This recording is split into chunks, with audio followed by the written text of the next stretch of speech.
नमस्कार, आप सभी का स्टडी पैनल पर हार्दिक स्वागत है। आज की इस वीडियो में हम लोग पुनरावृत्ति कार्य भाग 2 की चर्चा करेंगे। भाग 1 अभी तक अगर आपने नहीं देखा है तो यहाँ पर जो लिंक उपलब्ध है उसके ऊपर क्लिक करके आप भाग 1 देख सकते हैं। सबसे पहले तो हम यह चर्चा करेंगे कि हमने भाग 1 में कौन-कौन सी चीजें देखी। तो हमने जो सबसे पहला देखा वो अपठित गद्यांश यानी रीडिंग कॉम्प्रिहेंशन जो देखा, जो कि 5 मार्क का पूछा जाता है। और दूसरा जो है पद्य गद्य, जिसके ऊपर से मतलब जो है पाठ आधारित या काव्य आधारित आपको जो प्रश्न उत्तर पूछे जाते हैं उसके बारे में हमने चर्चा की। अब आज जो है हम ग्रामर यानी व्याकरण, जो कि सबसे महत्वपूर्ण है, क्योंकि अगर आप ये पूरा वैल्यू पॉइंट्स देखेंगे तो उसके अंदर अगर आप देखेंगे तो इसकी जो मार्क्स है, इसके जो गुण है वो सबसे ज्यादा है, यानी ये 10 मार्क का पूछा जाता है। तो सभी जो हमारी क्षमताएं है उसमें सबसे ज्यादा अगर महत्व किसी का है तो वो है व्याकरण का है। तो आज हम व्याकरण के बारे में विस्तार से चर्चा करेंगे। सबसे पहले हम लोग लेंगे व्याकरण जो है वो 10 मार्क का पूछा जाता है। 1 मार्क का हर एक क्वेश्चन होता है, इस तरह से उसके 10 अंक होते हैं। विद्यार्थी, अगर आपने अभी तक हमारे चैनल को सब्सक्राइब नहीं किया है तो आप जरूर से इसको सब्सक्राइब कर लें, ताकि आपको इसके अपडेटेड वीडियो रेगुलरली मिलते रहे। अब देखते हैं हम लोग विराम चिन्ह। विराम चिन्ह क्या होता है? विराम का अर्थ होता है रुकना। कहीं पर भी रुकना होता है वाक्य बोलते वक्त या लिखते वक्त, तो उसको क्या कहते हैं? विराम चिन्ह कहते हैं। तो ऐसे बहुत सारे विराम चिन्ह हैं, हम कुछ की आज चर्चा करेंगे। तो सबसे पहला जो है उसको बोलेंगे हम पूर्ण विराम। पूर्ण विराम को इंग्लिश में हम लोग फुल स्टॉप के नाम से जानते हैं। और किसी भी वाक्य के अंत में जब वो वाक्य पूरा हो जाता है तो हम एक ऐसी दंडी लगा देते हैं जिसको पूर्ण विराम कहा जाता है। हम बोलते समय वाक्य खत्म होने के बाद विराम देते हैं। इसी प्रकार लिखते वक्त वाक्य खत्म होने के बाद पूर्ण विराम लगाते हैं। इस प्रयोग विस्मयवाचक वाक्यों और प्रश्नवाचक वाक्यों को छोड़कर हर जगह किया जाता है। यानी जो विस्मयवाचक वाक्य होते हैं उसको छोड़कर और प्रश्नवाचक वाक्य को छोड़कर हर जगह हम लोग जो है वो पूर्ण विराम का उपयोग करते हैं। जैसे कि लड़के का पैर फिसल गया, यहाँ पर ये वाक्य पूर्ण हो जाता है, तो यहाँ पर हम लोग जो है पूर्ण विराम का उपयोग करेंगे। दूसरा उदाहरण है सब बच्चे उसके पास गए। यहाँ पर भी ये वाक्य पूरा हो जाता है और इसका हमें अर्थ समझ में आता है, अर्थपूर्ण वाक्य यहाँ पर कंप्लीट हो जाता है। तो हम लोग क्या करेंगे? यहाँ पर पूर्ण विराम का उपयोग करेंगे। अल्प विराम, जिसको इंग्लिश में हम लोग कॉमा कहते हैं, और उसको कुछ इस तरह से डोनेट किया जाता है। वाक्य के बीच में विराम उत्पन्न करने वाले विराम चिन्ह को अल्प विराम कहते हैं। अल्प का मतलब अगर हिंदी में कहा जाए तो थोड़ा, अल्प मात्रा में थोड़ा, थोड़ा सा विराम। जो पूर्ण विराम मतलब पूरा विराम, यानी वाक्य वहां पर समाप्त हो चुका है। अल्प मतलब थोड़ा सा विराम जहां पर होगा उसको कहेंगे हम लोग अल्प विराम। अल्प विराम का प्रयोग नीचे दी गई परिस्थितियों में किया जाता है। किसी वाक्य में दो या दो से ज्यादा समान पद वाले शब्द में, जैसे आप बाजार से गेहूं चावल, देखिए अब यहाँ पर क्या है, यहाँ ये गेहूं चावल दाल धनिया ये सारी चीजें जो है ना समान पद वाले शब्द हैं। तो यहाँ पर हम लोग क्या करेंगे? गेहूं, उसके बाद हमने लगा दिया अल्प विराम, चावल के बाद लगा दिया हमने अल्प विराम, दाल के बाद जो है और लगा दिया। अगर और नहीं, और का प्रयोग नहीं करते तो यहाँ पर भी हम लोग अल्प विराम लगा सकते हैं। यानी जो समान पद वाले शब्द होते हैं उनके बीच में हम लोग अल्प विराम का प्रयोग करते हैं। दूसरा, हाँ या नहीं के बाद, जैसे नहीं, मैं नहीं चल सकता हूँ, यानी यहाँ पर जो है हमें थोड़ा रुकना है। नहीं, मैं नहीं चल सकता। हाँ, तुम जाना चाहो तो चले जाओ। अर्थात हमें हाँ बोलने के बाद थोड़ा रुकना है, अल्प विराम लेना है और उसके बाद आगे के वाक्य को पढ़ना होता है। इस तरह अल्प विराम का प्रयोग किया जाता है। अब देखते हैं प्रश्नवाचक चिन्ह, जिसको इंग्लिश में हम लोग क्वेश्चन मार्क कहते हैं, और उसको कुछ इस तरह से डोनेट किया जाता है। प्रश्नवाचक वाक्य के अंत में प्रश्न सूचक चिन्ह, ये जो प्रश्न सूचक चिन्ह है वो लगाते हैं, प्रयोग किया जाता है। वाक्य में प्रश्नवाचक शब्दों कब, कहाँ, कैसे, क्यों, कब आदि के साथ हम लोग इसका प्रयोग करते हैं। जैसे हमें किसी को कोई प्रश्न पूछना हो, कहाँ जा रहे हो, तो वहां पर हमें जो है ये प्रश्न सूचक चिन्ह लगाना पड़ेगा, क्योंकि हम उनको पूछ रहे हैं क्या आप जा रही है, आपने उसे क्यों बुलाया। यहाँ हम किसी को प्रश्न पूछ रहे हैं। जब भी हम किसी को प्रश्न पूछते हैं उस तरह के वाक्य जब लिखने का होता है तब हम लोग उसके अंत में प्रश्न सूचक चिन्ह यानी ये वाला चिन्ह लगाते हैं। अगर आपने यहाँ पर नोट किया है तो आप देख सकते हैं यहाँ पर भी जो है एक समूह के ज्यादा शब्द है, जैसे कब, उसके बाद अल्प विराम, फिर कहाँ लिखा, उसके बाद फिर हमने थोड़ा अल्प विराम लिया, फिर कैसे, फिर अगेन अल्प विराम, और क्यों, कब। यानी आप यहाँ पर देख सकते हैं हम लोग थोड़ा थोड़ा यहाँ पर रुकेंगे इन सभी शब्दों के बीच में, इसीलिए यहाँ पर अल्प विराम का प्रयोग किया गया है। और अंत में ये जब वाक्य पूरा खत्म हो जाता है तो ये पूर्ण विराम यहाँ पर हमने लिखा है। हाँ, विस्मयादि बोधक चिन्ह जिसको साइन ऑफ एक्सक्लेमेशन कहते हैं, उसको जो है इस तरह से लिखा जाता है। वाक्य में हर्ष, विवाद, विस्मय, घृणा, आश्चर्य, करुणा, भय इत्यादि का बोध कराने के लिए विस्मयादि बोधक चिन्ह का प्रयोग किया जाता है। अर्थात विस्मयादि बोधक चिन्ह का प्रयोग अव्यय शब्द से पहले किया जाता है। अव्यय शब्द किसे बोलते हैं? जैसे ये आप यहाँ पर देख सकते हैं, हे राम, ये अव्यय शब्द है। उसके बाद यहाँ पर हमने क्या किया, विस्मयादि बोधक चिन्ह का प्रयोग किया है। छी छी, उसके बाद भी हमने क्या किया है, यहाँ पर विस्मयादि बोधक चिन्ह का प्रयोग किया है। इसको हम लोग अच्छे से अगर पढ़ने की कोशिश करेंगे तो हमें इसका अर्थ समझ में आएगा। हे राम, यह क्या हो गया, सींची, कितना गंदा है, आह, कितना सुहावना मौसम है। इस तरह से जो है ऐसे वाक्य को पढ़ा जाता है। और जब ऐसी परिस्थितियों का निर्माण होता है जहां पर हर्ष, विवाद, विस्मय, घृणा, आश्चर्य और करुणा, भय इत्यादि जैसे शब्दों का बोध कराना हो, उस समय जो है हम विस्मय आदि बोधक चिन्ह का प्रयोग करते हैं। हाँ, अब हमने जो यहाँ पर जो चीजें पढ़ी है, देख लेते हैं उनमें से कैसे क्वेश्चंस आ सकते हैं, आपको कितना याद है उनसे, उसका रिवीजन कर लेते हैं। प्रथम प्रश्न, जब एक ही वाक्य में जब एक ही वाक्य के में जब एक से अधिक उपवाक्य, शब्द या वाक्यांश समान रूप से होते हैं तो किस विराम चिन्ह का उपयोग किया जाता है? देखो, इसी वाक्य के अंदर एक से अधिक उपवाक्य है, शब्द या वाक्यांश है, यानी वाक्यों के अंश है। अगर वो सभी समान रूप से होते हैं तो हम किस विराम चिन्ह का उपयोग करते हैं? अगर आपको इसका जवाब पता हो तो आप चैट बॉक्स में मुझे जरूर इसका जवाब भेज सकते हैं। तो देखते हैं यहाँ पर हमारे पास जो उत्तर दिए है उसमें जो प्रथम है वो अल्प विराम, पूर्ण विराम, अर्ध विराम और हंस पद विराम। हालांकि हमने यहाँ पर सिर्फ दो ही चीजें पढ़ी है, अल्प विराम और पूर्ण विराम, तो इन दोनों में से ही कोई होगा। पूर्ण विराम जो है वो कहाँ पर होता है, वो वाक्य के अंत में होता है, यानी हमारा आंसर जो आएगा वो क्या होगा, अल्प विराम। यानी जब एक से अधिक उपवाक्य होते हैं या समान रूप वाले शब्द होते हैं तो हम लोग अल्प विराम का प्रयोग करते हैं। अब दूसरा प्रश्न देखते हैं। प्रश्नवाचक तथा विस्मयादि बोधक को छोड़कर सभी वाक्यों के अंत में प्रयुक्त होता है। अब ऐसा कौन सा विराम चिन्ह है जो सिर्फ प्रश्नवाचक और विस्मयादि बोधक को छोड़कर सभी वाक्यों में प्रयोग किया जाता है? तो अल्प विराम, पूर्ण विराम, अर्ध विराम और हंस पद विराम। तो यहाँ पर भी हमारे पास दो ही मेन ऑप्शन है, अल्प विराम और पूर्ण विराम। तो इन दोनों में से कौन सा आएगा? पूर्ण विराम जो होता है उसी को हम लोग प्रश्नवाचक तथा विस्मयादि बोधक को छोड़ के सभी वाक्यों के अंत में प्रयोग करते हैं। अब आपने अपने खेत बेच दिए, इसमें कौन सा विराम चिन्ह आएगा? आपने अपने खेत बेच दिए, इसमें कौन सा विराम चिन्ह आएगा? पूर्ण विराम, अर्ध विराम, अल्प विराम और प्रश्न विराम। देखिए, अब इसके अंदर जो है वो प्रश्न विराम आएगा। आपने अपने खेत बेच दिए, मतलब हम लोग उनको प्रश्न पूछ रहे हैं। आपने अपने खेत बेच दिए, यानी हम लोग उनको जो प्रश्न पूछ रहे हैं, तो हमारे यहाँ पर क्या आएगा, प्रश्न विराम आएगा, जो कि प्रश्नार्थ होता है। प्रश्नार्थ चिन्ह वो यहाँ पर लिखेंगे अंत में। चौथा प्रश्न, निम्नलिखित वाक्य में से सही विराम चिन्ह युक्त वाक्य को चुनिए। अब यहाँ पर जो है सभी वाक्य लिखे गए। अब यहाँ पर जो सही विराम चिन्ह लगाया गया है उस वाक्य, मतलब कौन सा वाक्य जो है जो विराम चिन्ह के नियमों के अनुसार सही है, सबको रीड करेंगे, पढ़ेंगे तो हमें अंदाजा आएगा। सबसे प्रथम है, अरे तुम इतनी जल्दी उठ गए। अरे, ये अर्ध विराम है। अरे तुम इतनी जल्दी उठ गए। अरे तुम इतनी जल्दी उठ गए।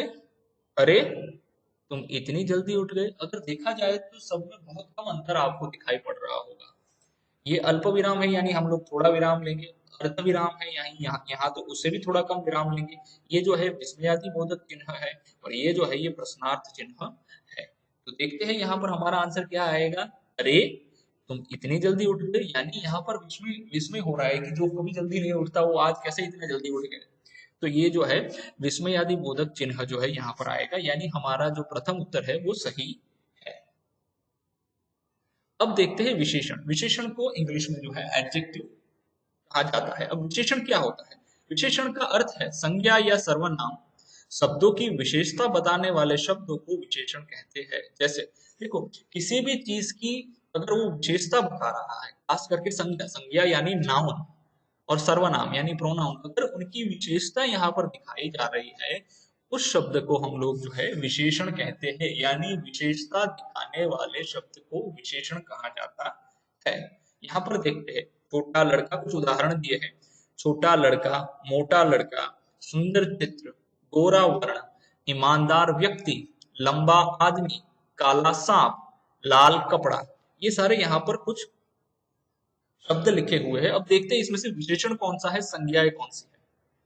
उपयुक्त उदाहरण में प्रयुक्त शब्द लड़का, चित्र, वर्ण, व्यक्ति, सांप, यानी लड़का, लड़का, चित्र, वर्ण, व्यक्ति, आदमी, सांप, कपड़ा, ये सारे शब्द जो है ना, ये क्या है, संज्ञा है। इसको हम लोग नाउन कहते हैं। ये सारे क्या है, संज्ञा है। जबकि छोटा, मोटा, सुंदर, छोटा, मोटा, सुंदर, गोरा, ईमानदार, लंबा, काला, लाल, ये आदि शब्द जो है इसकी विशेषता बता रहे हैं। किसकी विशेषता बता रहे हैं? जैसे लंबा, तो कौन लंबा? आदमी, आदमी की विशेषता बता रहा है ये लंबा शब्द। इसीलिए यहाँ पर लंबा शब्द जो है उसको विशेषण कहा जाएगा। ऐसा व्यक्ति, तो कि ईमानदार व्यक्ति, यानी ईमानदार जो है इस व्यक्ति की विशेषता बता रहा है, इसीलिए ये जो है ईमानदार शब्द जो है इसको हम लोग विशेषण कहेंगे। दूसरा, चित्र, तो ऐसा चित्र, सुंदर चित्र, अच्छा चित्र, यानी सुंदर और अच्छा यहाँ पर जो क्या होता है, विशेषण है, क्योंकि वो चित्र की सुंदरता दिखा रहा है, इसीलिए जो है इसे विशेषण कहते हैं। अब यहाँ पर देखेंगे हम कुछ उदाहरण विशेषण शब्द। हमें यहाँ पर कुछ वाक्य दिए गए हैं, तो उनमें से हमें विशेषण को पहचानना है। राहुल ने लाल कमीज पहनी है, तो इसके अंदर विशेषण क्या होगा? सबसे पहले संज्ञा कौन सी है? कमीज जो है वो संज्ञा होगी, तो संज्ञा की विशेषता कौन दिखा रहा है? तो कि ये लाल जो है ना वो दिखा रहा है संज्ञा की विशेषता। जो लाल है हमारा क्या है, यहाँ पर विशेषण है। घोड़ा तेज दौड़ता है, तो तेज जो है वो क्या हो गया, विशेषण है, क्योंकि वो घोड़े की विशेषता दिखा रहा है। सीता धीरे धीरे बोलती है, सीता कैसे बोलती है? तो धीरे धीरे बोलती है, तो धीरे धीरे जो है वो सीता की बोलने की जो है विशेषता बता रहा है, इसीलिए धीरे धीरे यहाँ पर विशेषण है। कोयल मीठा बोलती है, कोयल कैसा बोलती है? तो वो होता है मीठा। मीठा यहाँ पर जो है कोयल की बोली की विशेषता बता रहा है, इसीलिए हमने क्या, यहाँ मीठा जो है वो विशेषण होगा। आम बहुत खट्टा है, हकीकत में यहाँ पर दोनों शब्द जो है विशेषण दिखा रहे हैं, विशेषता दिखा रहे हैं। किसकी विशेषता दिखा रहे हैं? तो कि संज्ञा जो आम है उसकी विशेषता दिखा रहे हैं। आम बहुत खट्टा है, आम खट्टा है अगर हम लोग कहेंगे तो भी खट्टा जो है वो आम की विशेषता दिखा रहा है, तो आम, ये खट्टा शब्द जो है वो भी उसकी विशेषण ही होगा। शेर दहाड़ता है, शेर दहाड़ता है, यहाँ पर जो दहाड़ना होता है या दहाड़ता है, ये शब्द जो क्या है, विशेषण है। आसमान नीला है, आसमान कैसा है? आसमान जो है वो नीला है, आसमान काला है, ये सारे शब्द जो होते हैं ये उसकी विशेषता दिखाते हैं। इसी तरह से यहाँ पर जो है शब्दों की विशेषता दिखाई जाती है। अब हम लोग बाकी के कुछ उदाहरण देखेंगे। सोहन एक अच्छा लड़का है, तो यहाँ पर जो है विशेषण क्या है? अच्छा जो है वो विशेषण है, लड़का जो है यहाँ पर संज्ञा है, तो इस संज्ञा की विशेषता ये शब्द दिखा रहा है, तो इसे हम लोग विशेषण कहते हैं। टोकरी में मीठे अंगूर है, कैसे अंगूर है?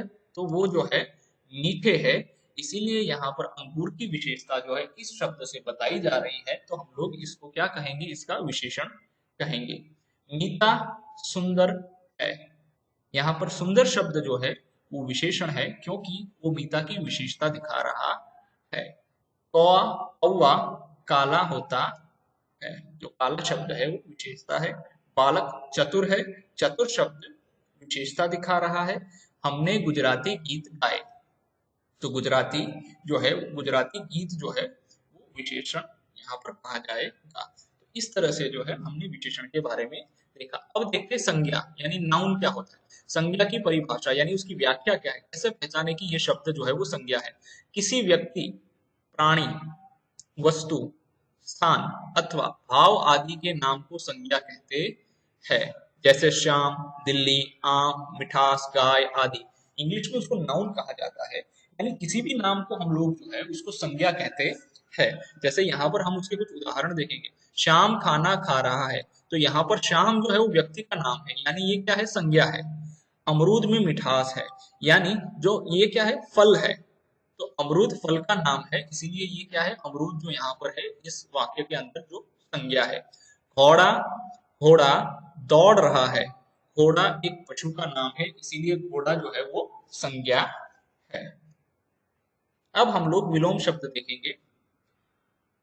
आप सभी को शायद इसके जवाब तो पता ही होंगे, अगर उसके बाद भी अगर आप चाहे तो इसको अच्छे से रिवाइज कर लीजिए। बुद्धू, समझदार, गरीब, अमीर, अन्याय, न्याय, सहयोग, असहयोग, स्वतंत्रता, परतंत्रता, समझदारी, बेवकूफी, जल्दी, धीरे, अक्लमंद, मूर्ख, अक्लमंद का मूर्ख होगा, अपमान, सम्मान। अब ये वाले अगर इसके जवाब आपको पता है तो आप जरूर मुझे चैट बॉक्स में इसके आंसर टाइप करके भेजिए। अमावस्या तो पूर्णिमा। अल्पकालीन यानी जो थोड़े समय के लिए, जैसे हमने अल्प विराम देखा, अल्प विराम लेखा, तो वैसे अल्पकालीन है तो दीर्घकालीन, असली, नकली, आजादी, गुलामी, आदर, अनादर। आदान का विरोधी शब्द है, विलोम शब्द है वो प्रदान, आना, जाना। आशा का विरोधी शब्द या विलोम शब्द जिसको हम कहेंगे निराशा, उदय, अस्त, सूर्योदय, सूर्यास्त। कठिन, सरल, कमजोर, मजबूत। कला, एक्चुअली यहाँ काला आएगा, काला, गोरा, कोमल, कठोर, गर्म, ठंडा। दिन, रात, निकट, दूर, पतला, मोटा, पर्याप्त, अपर्याप्त। अब हम लोग देखते हैं पर्यायवाची शब्द यानी समान अर्थ वाले शब्द। जैसे पक्षी, तो पक्षी के लिए और भी शब्द का प्रयोग किया जाता है, जैसे खग, विहंग। वदन, वदन अर्थात चेहरा। प्रार्थना, वंदना, वंश, कुल, पीढ़ी, बादशाह, राजा, सुल्तान। जल, पानी, नीर, वायु, पवन, हवा, अग्नि, आग, दहन, बगीचा, उद्यान, बाग, वाटिका। अब हम लोग इनके पर्यायवाची शब्द देखेंगे। बादल, जलधर, जलद, पुष्प, फूल, सुमन, प्रसून। आंख, लोचन, नयन, नेत्र। मानव, मनुष्य, आदमी, नर। शरीर, देह, अंग, तन। विद्यालय, स्कूल, पाठशाला। घर, गृह, सदन, उपहार, भेंट, तोहफा। सूर्य, रवि, सूरज, पिता, तात, परम और जनक। ये सारे पर्यायवाची शब्द है। अब देखते हैं निम्न मुहावरों का अर्थ बताते हुए वाक्य में प्रयोग करें। कोल्हू का बेल, बहुत सारे मुहावरे हम लोग हमारे जो है डे टू डे लाइफ में भी यूज करते हैं, तो यहाँ पर हम लोग कुछ मुहावरे देखेंगे जो पाठ के अनुसार है।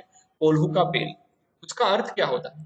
जो कड़ी मेहनत करता है या जिससे कड़ी मेहनत करवाई जाती है उसे हम लोग क्या कहते हैं? उसे कोल्हू का बेल कहते हैं। मोहनलाल अपने परिवार के पालन और उसके देखभाल के लिए कोल्हू के बेल की तरह काम करता है। यानी जो कड़ी मेहनत करता है या जिसे कड़ी मेहनत करवाई जाती है उसे क्या कहा जाता है? कोल्हू का बेल। क्यों कोल्हू का बेल होता है? वो मतलब जो है पूरा दिन मेहनत करता रहता है। दिन रात एक करना, बहुत कठिन परिश्रम करना। अर्थात दिन रात एक करने का अर्थ क्या होता है? जो बहुत ही ज्यादा परिश्रम करता है, हार्ड वर्किंग होता है, उसको क्या कहते हैं? बहुत कठिन परिश्रम करना। तो इसका उदाहरण है, वार्षिक परीक्षा में अव्वल अंक पाने के लिए सोनिया ने दिन रात एक कर दिए। मतलब वो बहुत कठिन परिश्रम कर रही है ताकि वार्षिक परीक्षा में उसके अच्छे या अव्वल अंक ला सके। तीसरा है पसीना बहाना, खूब मेहनत करना। पसीना बहाने का अर्थ होता है बहुत मेहनत करना। जीवन में कुछ बड़ा करना है तो पसीना बहाना पड़ेगा जरूर। अगर आपको भी कुछ सही में जीवन में सफल होना है तो आपको भी जो है पसीना बहाना पड़ेगा। देखते हैं कुछ और। एड़ी चोटी का जोर लगाना, यानी बहुत ज्यादा पूरा जोर लगा के मेहनत करना। एडी चोटी, एडी का मतलब क्या होता है? जो पाँव की एडी होती है उसको बोलते हैं। चोटी मतलब जो हमारे बाल होते हैं, वो चोटी होती है सर के ऊपर। यानी एडी से लेके चोटी तक का जोर लगाते हैं, यानी हमारा पूरा जोर लगाते हैं। सफलता उन्हें ही मिलती है जो एडी चोटी का जोर लगाते हैं। उसके बाद बात करना, यानी बातें बनाना। शाम से जब अध्यापक ने गृह कार्य मांगा तो उसने बातें करना शुरू किया। मतलब बहाने बनाना। बातें बनाना मतलब बहाने बनाना। अगर आपको भी कोई उम्र पूछे तो आप भी जैसे बातें करना शुरू कर दोगे, सर हम लोग यहाँ गए वहां गए। इसी तरह से इसको क्या कहते हैं? बातें करना कहते हैं। अब अब हम लोग काम वाले शब्द, क्रिया, जिसका अर्थ होता है वर्ब्स, वर्ब्स के बारे में हम लोग चर्चा करेंगे। सबसे पहले वर्ब्स क्या होता है उसकी व्याख्या देखते हैं। जिस शब्द के द्वारा किसी क्रिया के करने या होने का बोध हो उसे क्रिया कहते हैं। दिन भर हम जो भी काम करते हैं उसे क्रिया कहा जाता है। जैसे कि उठना, बैठना, रोना, खाना पीना, सोना, लिखना, चलना आदि। यानी हमारा जो रोज का वर्क होता है, रूटीन वर्क, जिसको क्रिया, क्रिया अर्थात कुछ भी काम करो उसको क्रिया कहते हैं। जैसे दौड़ रहे हैं, चल रहे, बैठ रहे, लिख रहे, पढ़ रहे, सो रहे, ये सारे जो है गेम खेल रहे हैं, ये सारे जो है खेलना, उसको क्या कहेंगे हम लोग? क्रिया कहते हैं। यानी उस समय आप कुछ ना कुछ क्रिया कर रहे हो, कुछ ना कुछ एक्टिविटी कर रहे हो, तो उसे, ऐसे शब्द जो होते हैं उनको क्या कहते हैं हम लोग? काम वाले शब्द, यानी क्रिया कहते हैं। अब देखते हैं यहाँ पर, मोहन गाना गाता है। तो इसमें मोहन जो कौन सी क्रिया कर रहा है? तो गाना गा रहा है ना। गाना गा रहा है तो गाना जो है उसकी क्रिया हो गई। राम पुस्तक पढ़ता है। क्या कर रहा है राम? तो राम पढ़ता है, पुस्तक पढ़ता है। तो पढ़ता है, पढ़ना जो है वो क्रिया है। सीमा नाचती है। सीमा क्या करती है? तो वो डांस करती है। जो डांस है या नाचती जो है, ये शब्द क्या है? क्रिया हो गई। धीरज धीरे धीरे चलता है। धीरज क्या धीरे धीरे करता है? तो धीरज धीरे धीरे चलता है। तो चलना जो है उसकी क्रिया हो गई है। किरण बहुत तेज भागता है, यानी भागता, ये शब्द जो है ये क्या हो गया? यहाँ पर जो है ये क्रिया हो गई। अब इस क्रिया का विशेषण क्या है? यहाँ पर संज्ञा जो है वो किरण है, बहुत तेज जो है वो विशेषण है ना। किरण भागता है तो ठीक है, मतलब वो बहुत तेज भागता है, यानी जो है वो क्या दिखा रहा है? ये उसकी विशेषता दिखा रहा है। वो भागता तो है ही, लेकिन कैसे भागता है? बहुत तेज भागता है। तो बहुत तेज जो है यहाँ पर उसकी विशेषता दिखा रहा है। भागना तो ठीक है चलो, लेकिन बहुत तेज भागना, है ना। वह लड़का है, वह लड़की है, तो वह सुंदर लड़की है। तो सुंदर, सुंदरता जो है, सुंदर है, उसको विशेषण कहते हैं क्योंकि उस लड़की की विशेषता दिखा रहा है। अब निम्नलिखित शब्दों के, यहाँ पर हमने इसके उदाहरण देखे। अब बाकी के शब्दों के हम लोग जो है बहुवचन देखेंगे। मक्खी, मक्खिया। यहाँ पर जो है हम लोग अभी कुछ नियमों को फॉलो करने वाले हैं, उसको ध्यान से सुनिएगा। तो इससे जो है आपकी जो है वर्तनी की मिस्टेक्स, यानी जिसको हम लोग इंग्लिश में स्पेलिंग कहते हैं, बड़ी ई की मात्रा कब लगानी है, छोटी ई की मात्रा कब लगानी है, ये मिस्टेक्स आपकी नहीं होगी। जैसे यहाँ पर आप देख सकते हैं मक्खी, ये जो है आप इसको देख सकते हैं कि ये बड़ी ई की मात्रा है। जैसे ही हमने उसका बहुवचन किया मक्खियां, तो यहाँ पर क्या हो गया? वो जो मात्रा जो है वो मात्रा है छोटी ई की मात्रा यहाँ पर हो गई है, यानी मक्खी, मक्खिया। जब भी बीच में मात्रा आती है ना, तो ज्यादातर शब्दों में, बहुत ज्यादातर शब्दों में जो है वो छोटी ई की मात्रा का प्रयोग किया जाता है। देखते हैं दूसरा उदाहरण, बिल्ली। यहाँ पर भी आप देखो, पहली जो मात्रा है छोटी मात्रा बी की, ब की जो है उसको तो हम वैसे ही रहने देंगे, लेकिन यहाँ जो ल की मात्रा है, बड़ी ई की मात्रा, उसको जो है जब बिल्लियां हम लोग लिखेंगे तो ये जो है छोटी ई की मात्रा हो जाएगी बिल्लियां। बकरी, यहाँ की नहीं आएगा, बकरियां, ये जो है की मात्रा नहीं आएगी, बकरियां। क्यारी, ये जो है बड़ी ई की मात्रा है तो क्या हो गया, छोटी ई की मात्रा हो जाएगी। लड़की, लड़कियां, अगेन छोटी ई की मात्रा हो गई। दवाई, देखो ये बड़ी ई की मात्रा है, यहाँ पर ई जो है वो छोटी ई की मात्रा हो गई, यानी दवाइयां। मिठाई, मिठाई यहाँ पर फिर से बड़ी ई की मात्रा है, जब उसका बहुवचन हम करेंगे तो यहाँ पर वो जो है छोटी ई की मात्रा हो जाएगी। कुछ शब्द और देखते हैं। नदी, नदियां, बड़ी ई की मात्रा, छोटी ई की मात्रा हो गई। किताब, तो यहाँ पर अभी मात्रा है नहीं तो किताबें, यहाँ पर जो है हम लोग बिंदु बिंदी का भी प्रयोग करेंगे, किताबें। चूहा, चूहे। गाड़ी, यहाँ पर अगेन बड़ी ई की मात्रा है तो छोटी ई की मात्रा हो जाएगी गाड़ियां। लड़की, छोटी ई की मात्रा हो जाएगी, ये बड़ी ई की मात्रा जो है ना यहाँ पर वो छोटी ई की मात्रा हो जाएगी, लड़कियां। मूर्ति, यहाँ पर छोटी ई की मात्रा ही है तो वो छोटी ई की मात्रा ही रहेगी, मूर्तियां। खिलौना, खिलौने। अब हम लोग तीसरा महत्वपूर्ण भाग है सृजनात्मक लेखन, उसके बारे में चर्चा करेंगे जो कि 5 अंक का है।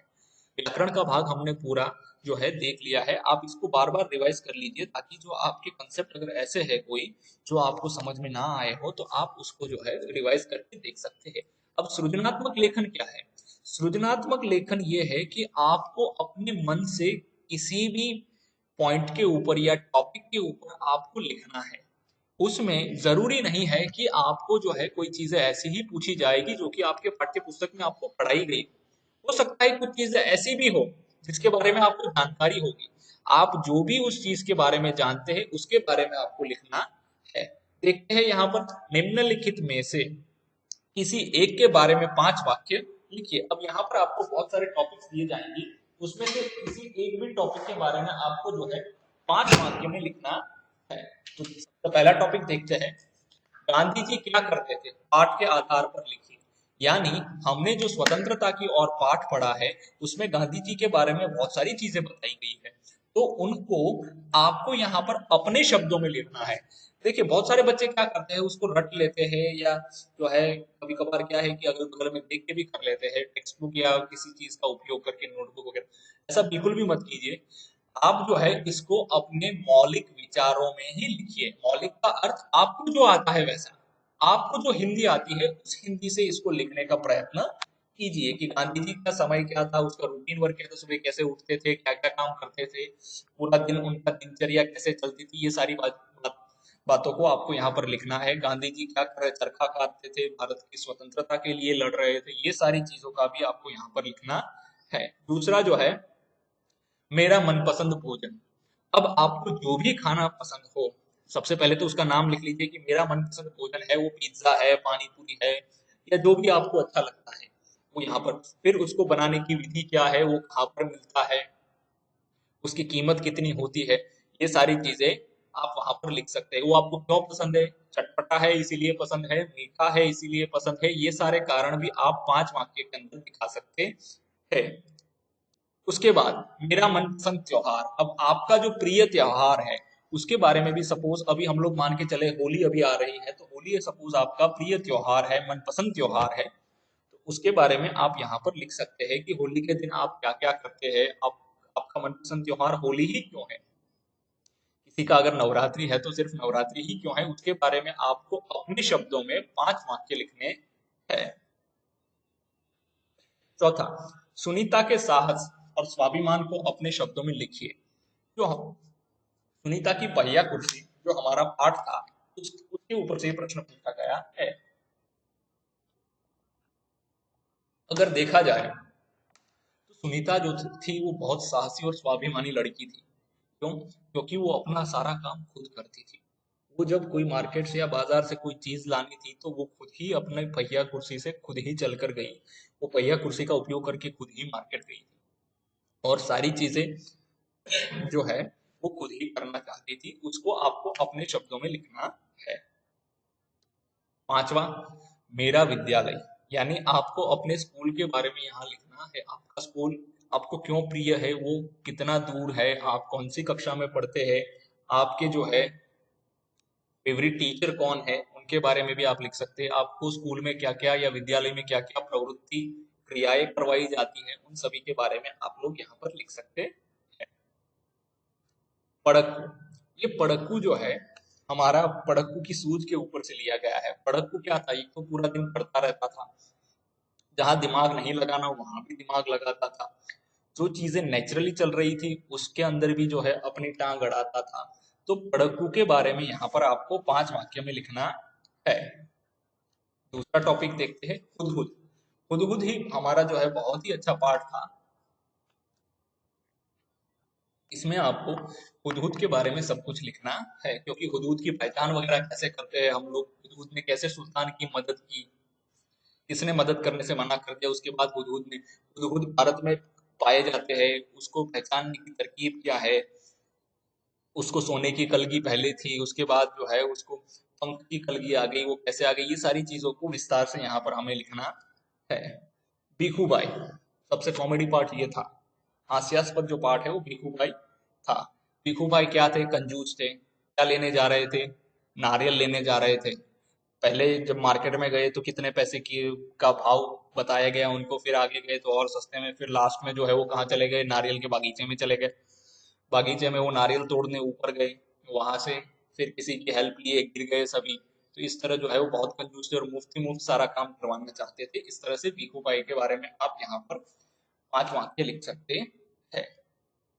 आई होप कि आपने इस वीडियो को खूब एंजॉय किया होगा। अगर ये वीडियो आपको पसंद है तो जरूर इसको लाइक करें और चैनल को सब्सक्राइब करें। धन्यवाद।